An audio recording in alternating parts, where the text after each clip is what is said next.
Sempat menjadi pusat penyebaran virus corona di Korea Selatan, kota Daegu kini berangsur pulih. Bagaimana suasana Ramadan di Daegu? Sudah ada warga negara Indonesia Elvira Tanjung. Selamat pagi, Vira. Selamat pagi, Mas Yudi, Mbak Lady. Halo, Vira, ini kan sudah mulai aktif Kamis waktu setempat. Nah, ini Vira ketika mengetahui hal ini, apa yang langsung dilakukan? Langsung kebut mall begitu ya, kebut begitu langsung pergi ke mall, kemudian bertemu dengan teman-teman. Apa yang dilakukan Vira di sana pertama kali ketika ini diberlakukan? Sebenarnya kalau pelonggaran ini sudah dari sebelum-sebelumnya, hanya memang untuk tempat umum baru dimulai dari hari Kamis kemarin. Dan kalau saya sendiri sih nggak ada ini ya. Santai aja ya. Spesial, iya biasa aja. Cuman kayak kemarin ngelihat di taman-taman memang udah rame. Cuman memang masih tetap menjalankan protokol kesehatan yang dianjurkan oleh pemerintah. Ya, mungkin kalau Vira bisa cerita sebenarnya bagaimana sih kondisi di sana? Karena boleh jadi kan memang Daegu merupakan epicenter pertama kali ya untuk COVID-19. Lalu apakah selama di lockdown hingga saat ini ada perubahan cukup signifikan dari bagaimana pola perilaku masyarakatnya, kemudian juga bagaimana pemerintah sendiri memberikan respon terhadap hal ini sehingga akhirnya dibuka tuh aktivitas warga ya? Oke. Dari awal memang pada saat Daegu sudah dinaikkan menjadi zona merah, orang-orang yang pastinya awal-awal itu panik. Tapi pemerintah Korea Selatan juga sangat cekatan ya, di mana penanganan untuk COVID-19 ini dia berbasis dengan ICT. Dan kunci sukses dari penanganan COVID-19 di Korea Selatan yang pertama adalah pendeteksian awal. Setelah itu ada pelacakan. Jadi dilacak dari orang yang positif terjangkit COVID, ini beliau ada kontak dengan siapa saja, kemana saja, mengunjungi tempat-tempat apa saja. Nah itu pelacakan. Setelah itu informasi yang ada di Korea Selatan itu berasal dari satu pintu. Jadi dari satu sumber saja dari pemerintah.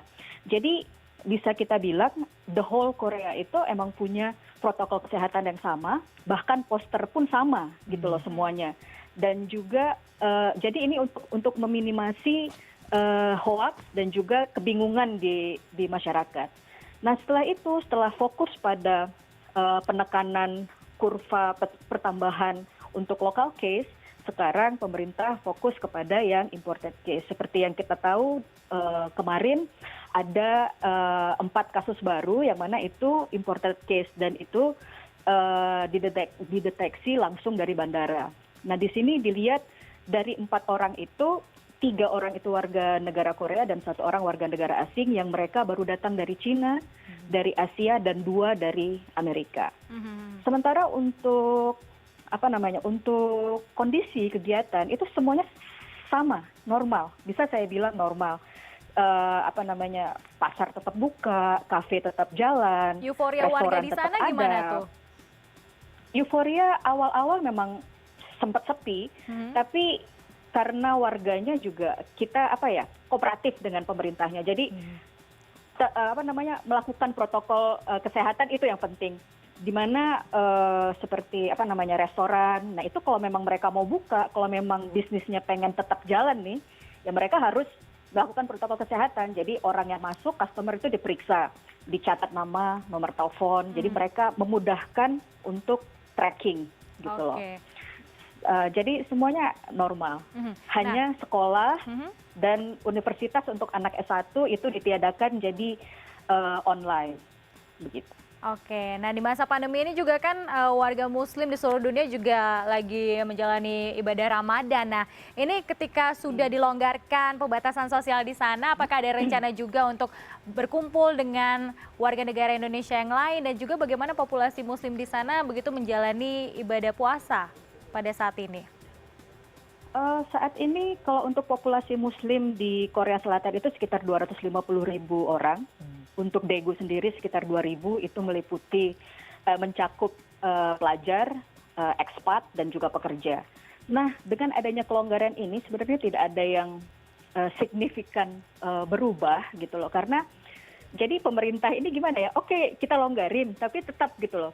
Tetap ada SMS masuk, tetap ada berita-berita di TV bahwasanya tetap melakukan protokol kesehatan, kalau bisa jangan bepergian gitu loh. Jadi masih himbauan-himbauan itu tetap ada. Dan kalau untuk puasa sendiri berbeda yang sekarang dengan yang sebelumnya gitu, tanpa pandemi gitu loh. Biasanya kita bisa berbuka atau sahur gratis di masjid, sekarang nggak ada. Setelah itu kalau kita mau buka di resto-resto biasanya ada buffet, terus 50% off harganya. Sekarang nggak ada, jadi harga normal dan tidak ada buffet dan itu sepi. Jadi memang nggak ada pengunjung. Setelah itu biasanya ada buka bersama di KBRI dengan menu Indonesia yang paling lengkap. Sekarang nggak ada gitu. Iya, sekarang nggak ada.